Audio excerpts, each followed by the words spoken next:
ضحكوا عليك. ضحكوا عليك وفهموك ان الزمالك قادم.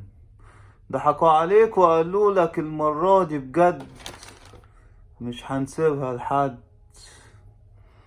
ضحكوا عليك يا زمالك وبعتوك ليبيا تلعب المريخ السوداني من غير ابراهيم نور الدين.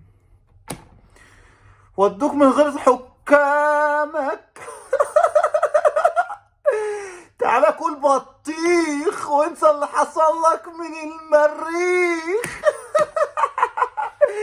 تخيل بلوزداد والترجي كل فرقة عندها 3 نقط ولعبت ماتش واحد، والنهارده فرصة للزمالك يكسب ويخش معاهم. عمل ايه بقى؟ اتعادل مع المريخ في ليبيا.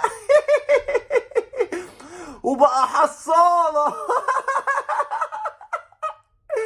تخيل انا لسه ما لعبتش ولا ماتش وترتيبي التاني يا حصالة.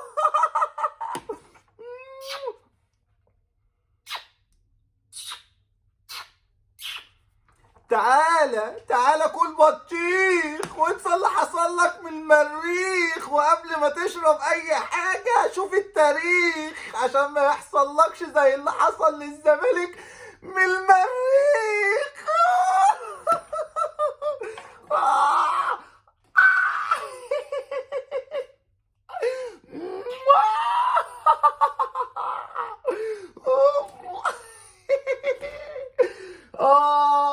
حمار وحلاوة وعالسكينة يا شيخ. اطلع يالا اطلع اطلع. الله.